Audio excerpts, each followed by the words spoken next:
मित्रांनो, तथागत गौतम बुद्धांचे समतेचे विचार जगाच्या कानाकोपऱ्यापर्यंत पोहोचले आहेत।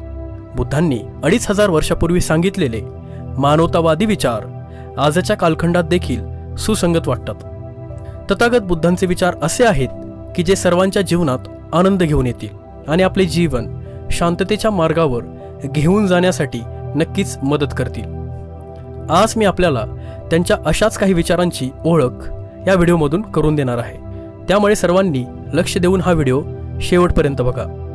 1000 लढाई जिंकण्यापेक्षा स्वतःवर विजय मिळवणे हे अधिक चांगले आहे, कारण स्वतःवर विजय मिळवला तर सर्व काही जिंकता येतं। ते तुमच्याकडून कोणीच हिरावून घेऊ शकत नाही।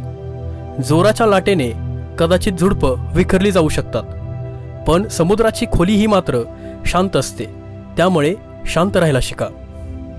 कोणते काम करून झाले आहे हे कधीच पाहत बसू नका। कोणते काम करायचे शिल्लक आहे याकडे नेहमी तुमचं लक्ष असू द्या। आपल्याकडे भरपूर वेळ आहे असा जेव्हा तुम्ही विचार करता, तीच तुमच्यासाठी सर्वात मोठी अडचण आहे, कारण वेळ कधी कोणावर कशी येईल हे कधीच सांगता येत नाही। त्यामुळे जी वेळ आहे त्याचा व्यवस्थित उपयोग करून घ्या। द्वेषाचा द्वेष करणं ही प्रक्रिया कधीच संपत नाही, तर द्वेष हा प्रेमानेच संपू शकतो। ज्यांना द्वेष करणं थांबवायचं असेल त्यांनी प्रेम करणं शिकायला हवंय। सामंजस्यातूनच खऱ्या प्रेमाचा जन्म होतो। सामंजस्य असेल तर प्रेम नक्कीच कळते।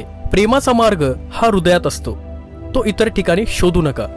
तुम्हाला प्रेम हवे असेल तर त्याची जागा हृदयात आहे, अन्यत्र नाही। प्रेम म्हणजे एखाद्याच्या आंतरिक परमात्म्याची ओढ। हे दोन जीव एकत्र आले की ते परिपूर्ण होतात। प्रेमात जग जिंकण्याची ताकद असते। कधीच कुणाचा द्वेष करू नका, द्वेषाने आपलेच नुकसान होणार। त्यामुळे प्रेम करा, त्याने सर्व काही चांगलेच होईल। लोक तुमच्याशी कसे वागतात हे त्यांचे कर्म आहे, पण तुम्ही त्यांच्याशी कसे वागता हे मात्र तुमचे कर्म आहे। त्यामुळे कोणाशीही वागताना चांगलेच वागा, कर्माचे फळ तुम्हाला नक्कीच मिळेल। दयाळूपणा दाखवा, नेहमी प्रेमाने वागा। तुमचा हेतू चांगला आहे ना हे तपासून पहा। तुमची वागणूक योग्य आहे ते तपासा आणि नेहमी दुसऱ्याला माफ करण्याची क्षमता ठेवा। तुमच्याबरोबर घडलेल्या वाईट गोष्टींना तुमचे स्वतःचे कर्म जबाबदार आहे हे एक दिवस तुमच्या नक्की लक्षात येईल। तुम्ही केलेल्या कर्माची फळं तुम्हाला इथेच भोगावी लागतात। नेहमी चांगला विचार करा, दुसऱ्यांबरोबर चांगले वागा, त्यांच्याबद्दल चांगले बोला। या सगळ्याचा परिणाम म्हणजे तुमचेही नेहमी चांगलेच होईल। आपण काय विचार करतो त्याचप्रमाणे आपण माणूस म्हणून जगतो। आपण आपल्या विचारानुसारच मोठे होत असतो। आपल्या विचारांनीच जग बनते हे लक्षात ठेवा। कोणाचाही सूड उगवू नका, आपल्या कर्माला त्याचे काम करू द्या, कारण कोणतीही वाईट गोष्ट जास्त काळ टिकत नाही। चित्त हे पाण्याप्रमाणे आहे, जेव्हा पाणी खळत असतं त्याचप्रमाणे चित्त थाऱ्यावर नसतं तेव्हा काहीच दिसत नाही, पण पाणी जेव्हा शांत असतं तेव्हा त्याचं तळही दिसतं। त्याचप्रमाणे चित्त थाऱ्यावर असेल तर कोणत्याही संकटाचा सामना करणं अत्यंत सोपे आहे। दुःख हे टाळता येण्याजोगे अजिबातच नाही, पण त्यामध्ये किती रमून राहायचं हे आपल्या हातात आहे। त्यामुळे हा पर्याय निवडायचा की नाही हे तुम्हीच ठरवायचे। 1000 पोकळ शब्दांपेक्षा एका चांगल्या शब्दाने मनाला शांतता मिळते। त्यामुळे नेहमी चांगलेच बोला। वाह्यात बोलून शब्दसंपदा खर्च करू नका। शांतता ही नेहमी मनातूनच येत असते, त्याचा कोठेही बाहेर शोध घ्यायला गेलात तर ती मिळणार नाही। स्वतःच्या मनावर विजय मिळवणे हे इतरांवर विजय मिळवण्यापेक्षा अधिक कठीण काम आहे। त्यामुळे सर्वात पहिले स्वतःच्या मनावर विजय मिळवायला शिका। आपल्या अस्तित्वाचे रहस्य म्हणजे कोणाचीही भीती न बाळगणे। कधीही कोणाचीही भीती बाळगून राहू नका, कोणावरही अवलंबून राहू नका। नेहमी चांगल्या गोष्टी करण्याचा प्रयत्न करा। हा प्रयत्न तुम्ही पुन्हा पुन्हा करत राहा, म्हणजे तुमच्या मनाला शांतता आणि आनंद या दोन्ही गोष्टी मिळतील। प्रत्येक गोष्टीचा जसा आरंभ असतो त्याचप्रमाणे त्याचा शेवटही असतो। ही गोष्ट तुम्ही नेहमी मनात ठेवली की तुमच्या मनाला नक्कीच शांतता मिळेल। दुःखाचे मूळ कारण हे आसक्ती आहे। तुम्ही कोणाशी तरी खूपच जोडले गेले असता, त्यामुळे तुम्हाला दुःख अधिक होते। आपलं आयुष्य हे दुसऱ्यांच्या आयुष्याशी तुलना करत राहिल्यास तुम्हाला कधीच मनशांती मिळणार नाही। आपल्याकडे जे आहे त्यामध्ये आनंदी राहा। एका मेणबत्तीने तुम्ही हजारो मेणबत्ती उजळू शकता। आनंदाचेही तसेच आहे, तुम्ही जितका आनंद वाटणार तितका तो वाढणार। आनंद हा वाटल्याने कधीच कमी होत नसतो। आनंद मिळवण्याचा कोणताही मार्ग नाही, तर आनंद हाच सुखी होण्याचा मार्ग आहे.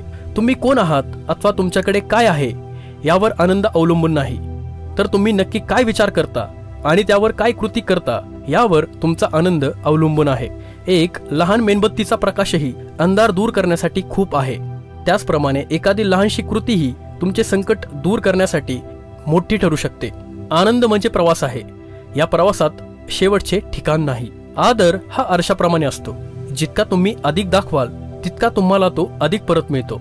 तुम्ही नेहमीच योग्य आहात असं जर तुम्हाला वाटत असेल तर तुम्ही तुमच्या आयुष्यातून काहीच शिकत नाही. हे खरं आहे. एक क्षण एक दिवस बदलू शकतो, एक दिवस आयुष्य बदलू शकतो आणि एखाद्याचे आयुष्य हे संपूर्ण जग बदलू शकते. लोकांशी बोलताना शब्द हे काळजीपूर्वक वापरायला हवेत, कारण आपण बोललेल्या शब्दांचा त्यांच्यावर चांगला आणि वाईट हा दोन्ही परिणाम होणार असतो. भूतकाळात रमू नका आणि भविष्याची स्वप्न सतत पाहू नका. वर्तमान काळात जगा.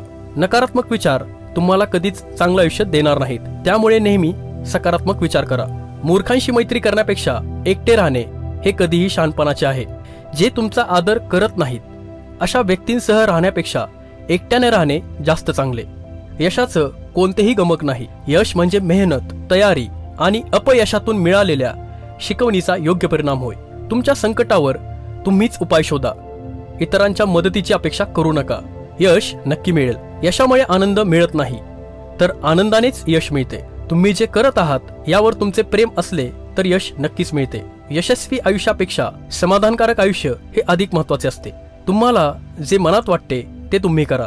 तुम्हाला जे आकर्षित करते ते तुम्ही करा आणि तुम्हाला जे करावे वाटत आहे तेच करा. स्वतःशिवाय कोणीही आपल्याला वाचवू शकत नाही, हे नेहमी लक्षात ठेवा.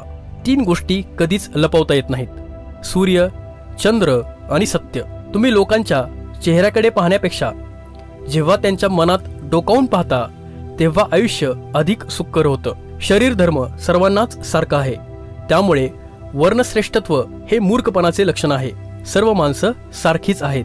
1000 वाईट शब्दांपेक्षा एक चांगला शब्द मनाला शांतता मिळवून देतो. गर्दीमध्ये उभं राहण्यासाठी काहीच करावं लागत नाही, मात्र एकटे वेगळे उभं राहण्यासाठी धैर्य लागतं. अर्थहीन वादविवादापेक्षा अर्थहीन शांतता नेहमीच श्रेष्ठ असते.